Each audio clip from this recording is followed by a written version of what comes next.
Hi, this is Chuck Fairbanks of the Patriots. Come join us on Sunday, August 21st at Schaefer Stadium for the first Patriot Football Clinic. We'll be sharing our football skills with you by demonstrating the techniques. Okay. Take row. Can you get all three? Can you get all three? No, got two. And where you're from? My name is Deborah Robinson. I'm from Ann Arbor, Michigan. Susani Hoke from Hadley, Massachusetts. I'm Lucy Gluck from Burlington, Vermont. And you've just bicycled here this morning? Yeah, we just arrived a little while ago. How far did you come? We came from Auburn today, but we came from Greenfield, Mass, leaving last Saturday, 6 days ago. How many miles was that from Greenfield? We think it's a little over 300 altogether. And how many days did it take you to come from there? 6 days. And why did you decide to bicycle from Greenfield wearing these peace t-shirts? Well, it was one of the bikers' idea to do it as a way to get to Seneca, but more as a way to get here while we were teaching people about Seneca. We spent a lot of time talking and passing out leaflets on the way, and we were real visible on the road, so people all along our route could see that women are doing things and are out there, and talking to people was a good way to have personal contact. What kind of reaction did you get from people along the way? Let's get back here. It was really good. It's really heartening to find out how many people really want to change the whole arms race picture, and where they'd find out what we were doing, we'd stop at a street light, or sometimes we'd be passing leaflets out along a street corner somewhere, and people would say, "Good work, good luck." It was really great. People would stick their hands out the window, thumbs up. It's great. How have any of you been here before at the encampment? Oh. Nope. So what do you think of it so far? Well, I feel like it's a good day for us to have arrived because it's a little bit more low-key and not quite so many women. We're all looking forward to tomorrow, the Hiroshima Nagasaki weekend. Some of us are staying just a couple days and others are staying longer, but I'm excited. I have to feel it out a little bit, I think, and see what it's gonna be like. What was the bike trip like physically? It wasn't too hard for me. I had already been biking for a couple of weeks with a friend, and we found out about the bike trip to Seneca. We had wanted to come, but we didn't know if it would be able to work out because we had to get to Michigan. And then we found these other women were going to be coming to Seneca, so we decided to come along. I think it was probably just about easiest for me than anyone else.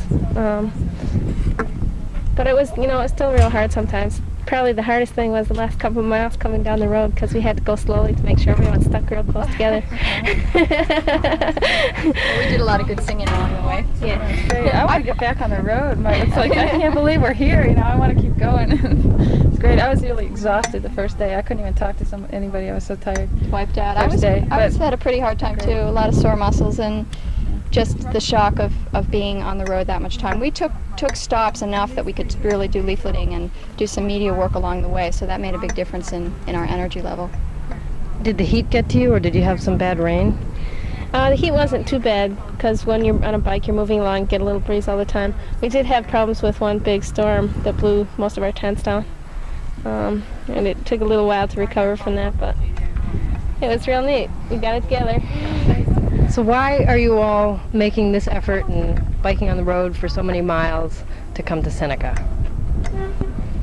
Well, it's really important to do outreach about the missiles, cruise and purging especially. And bicycling, you're open to people, and people just really love it. They really like to stop and talk. Everybody wants to know where you're from, where are you going, how's it going, and then we tell them, well, it's not just a bicycle trip, but we're out here talking to people about the arms race. And it was great. We'd pull our leaflets, out of the front of our packs and start talking to people.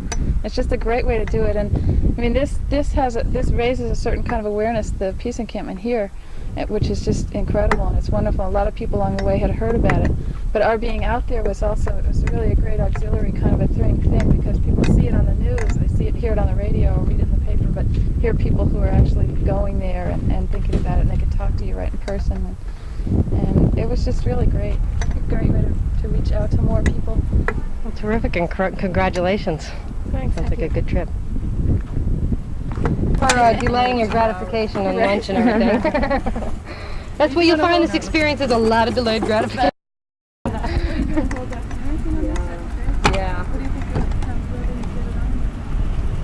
Cable stations, local ladies groups. National Hello,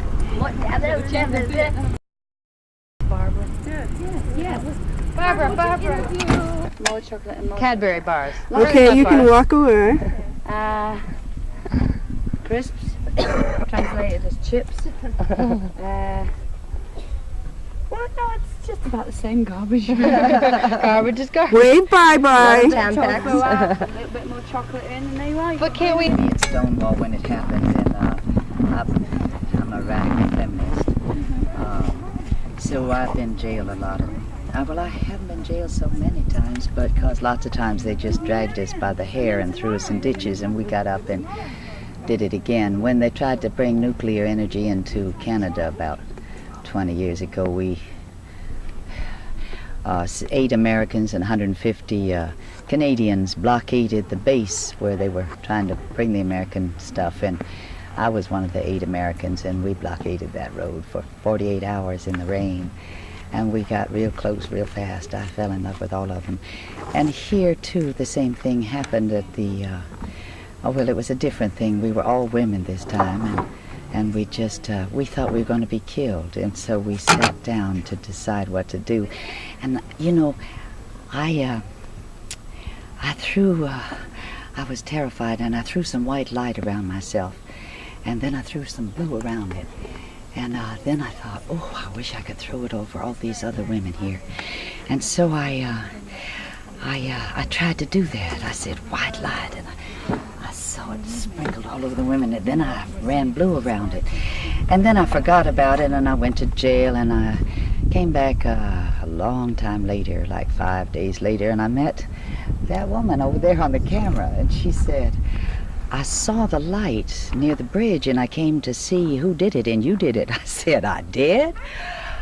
Far out. I'm astounded that she saw it, because I didn't even know if it was really real, you know. But something sure, something magic seems to have happened there to a lot of women, and since then. We came here, as you know, because the men are about to kill all life on the planet, and we're trying to save life on the planet. It's like almost impossible because we've got to change almost everything, and it is a terrible nuisance. But I cling to the word almost. It's maybe we can do it, and things like our action on the bridge and the days in jail since then, just sitting there in circles telling each other what we knew, makes me dare to hope that we might break free before they kill us all. That's sort of where I am. You're going to be living here tomorrow? Well, I've been packing my things. I just came to find my hammer. I'm the one who dreamed that we could make this place accessible to differently abled women. And I got that idea on the 4th of July. And so I threw a lot of energy into explaining to the other women who said, what does it have to go to child care for? And I said, well, because some disabled women are children, and some are mothers, and some like to do child care. And the women here just couldn't stretch their imaginations that far, so they only took it to the kitchen. But it took 18 days to get the money because nobody else had thought about it, and my legs hurt a whole lot, and I had no place to sit down, so I worked with a bunch of women building benches, so old women and other differently abled women could sit down. I'd look up and I'd see old women standing. All of everybody else was sitting, and nobody noticed it except me, because I can't stand up very long either. So though a lot of women, a couple of women came in wheelchairs, but they had to leave right away because the terrain was too rough. And a lot of old women came for the day, but they couldn't stay. But see, I learned how to sit on the ground when I was working with 500 children on the sidewalk in New York City in the early 60s. And after that, New England CNVA, New England Committee for Nonviolent Action, Marge Swan invited me to go over there and teach nonviolence. I said, what's that? She said, you're doing it. Because they were pretty rough, the 500 children. So I went there and we studied and learned nonviolence, doing actions against the war, and La Macaza in Canada was one of those where we tried to keep nuclear everything out of Canada. But yeah,